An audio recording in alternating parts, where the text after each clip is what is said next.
Astrology time. Today is Tuesday, and it is the 7th of July.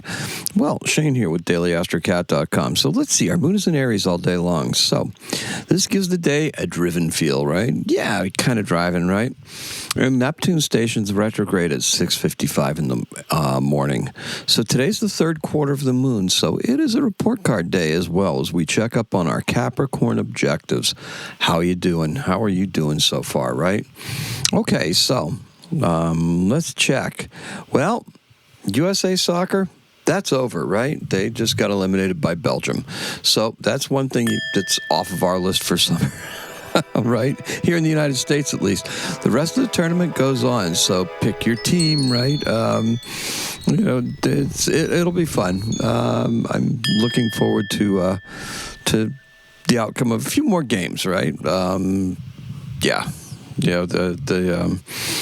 bunch of favorites are eliminated already, so we're getting close to those quarterfinals, right? So look, welcome to summertime. Longer days, they're warmer and they're welcoming, right? And things seem to be moving right along until they don't, like cars. Yes, that's a good thing, right? Yep. Anyway, the wife had to call AAA yesterday because she decided that a curb jumped out in front of her and took out her tire. So that was a nice diversion for her. What about for you, right? Mercury's still retrograde, so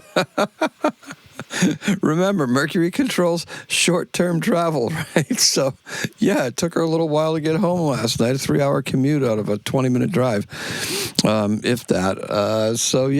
Just waiting for a tow truck, and then she couldn't figure out how to use the air machine, so it's sitting out there low on air, so we got to figure that out tomorrow. Same for me, just happened to be coming down the stairs and hit the stairs wrong and just a little slip at the top of the stairs. So didn't go all the way down. I'm caught myself, but not without wrenching the back. So still managed to get some exercise in today and get some stuff done. Tomorrow I will do some more therapeutic stuff for it. Still be working though, right? Got to wait for those calls to come in. So anyway, look, Neptune retrograde. Okay, now things that aren't moving right along. How much of this is addressable by us, right? How much of this can we help, and how much can we not help? Well, in the case of the tire, I wasn't driving, so I can't do that. In the case of the stairs, well, that was me walking. And just if you lose footing, it's an accident, right? That's what happens. So, short-term travel, right? By foot. Look, Neptune retrograde will allow us to easily determine where pushback originates from. Why is that, Shane? Well, when the outer planets go retrograde, they tend to work just a little bit better at doing the things that they're doing, and it just seems like they're less. As their impact lessens just a little bit, and it's only just a tad because they're outer planets and it's way the heck out there, right? But say for example, it's easier to see where institutions have been doing to us because we're going to feel their effect rather personally, okay? So we're going to feel what institutions are doing to us. Nothing is really out of the ordinary. We just have a little extrasensory perception going on. Right? Because we've got that stationary planet, and then all of a sudden it's going to start going retrograde, right? And Neptune stationary just heightens that intuition, but also heightens that escapism, heightens that willingness to just be able to, it affects our willpower, and that way if something negative happens to us, we may do something negative in return, right? Because hey, that's where we escape. That's where we go to. That's our go-to. That's our defense, our default mechanism, right? So now, look, that Capricorn review means that we need to keep on keeping on, okay? Yeah, just don't force anything. Let it come. It's got to come to you, okay? It's got to come, and it's got to come because that institution's going to do it at its own speed, right?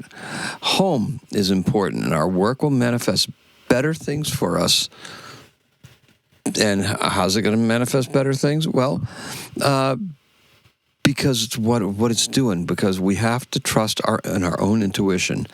And today's keyword is distrust, the opposite of trust, right? So what are you going to distrust? Well, that answer's kind of self-evident, right? Now, the color is a stream of brake lights. If you've ever been driving at night, you know what that looks like, and you know that there's trouble ahead. Neptune stations retrograde today. When planets go retrograde, they're closest to Earth. Did you know that? Okay, so the outer planets are retrograde for roughly 6 months out of the year. That's because the Earth's overtaking them, right, in their orbit. And they're never quite, and they never feel quite so personal as the personal planets. Mercury, Venus, Mars, the planets that are close to Earth, right? Neptune retrograde in the past serves to thin the veil. So, and it allows us to more easily see what's going on beneath the surface, just a little bit, right? It just calms that water just a little bit. The mists lessen around Neptune, and she becomes more apparent, right? And this allows for Neptune's energy to be expressed a little more creatively with a lessened desire for escapism, okay?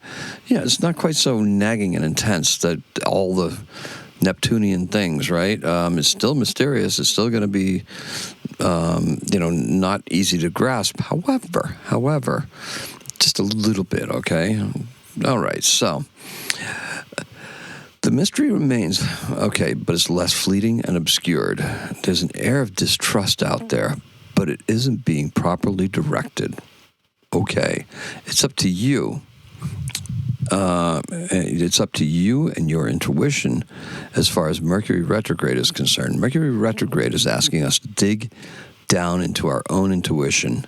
How has your journey been? And look, the moon in conjunction with Saturn in Aries, it is conjunct with Saturn in Aries. So the question really isn't about difficulties or the trials and tribulations of Saturn. The moon in conjunction with Saturn is urging us to take a stance and pick a path to get beyond the resistance we may be feeling. Mercury retrograde is showing the path to be one of self-knowledge. Press forward and make sure you're doing everything you can to do your job and to do it well, all right? And make sure you follow up on what you did this weekend creatively, right? And just remember that greater success exposes us to more criticism. And get ready to pounce tomorrow. Tomorrow's going to be a great day, especially in the morning, okay?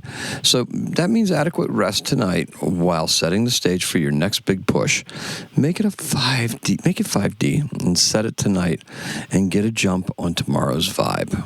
Well, all right, so that whole setting it tonight got monkey wrench thrown at it because I was basically waiting for Carrie to get home. We didn't eat till really, really late, and we didn't finish up till really, really late, and now this is really, really late. So clear the mind, clear the head, and let's go. So remember I told you the other day that, we had another Independence Day? Well, in 1801, Toussaint Louverture declared Haitian independence on this date. And our birth is Gustav Mahler. He's born in 1860 and he died in 1911. He's an Austrian composer. He composed Symphony No. 2, the Resurrection Symphony, and he's a conductor. He conducted various European orchestras and the New York Philharmonic from 1909 to 1911. He's born in Kalishat in the Kingdom of Bohemia in the Habsburg Empire. And that is all I have for you. So thank you so much for joining me. Look, our keyword is distrust. And, what do you distrust? And our color is a stream of brake lights, whether it's a warning sign or whether it's just for us to slow down and just be careful for the Mercury retrograde. That's probably what it is. It involves travel, right? Always a theme that emerges from these things, and it can even emerge from them written days before. And that's all I have for you. Thank you so much for joining me. I appreciate and love every single one of you. Today's the 6th. Happy astrocatting.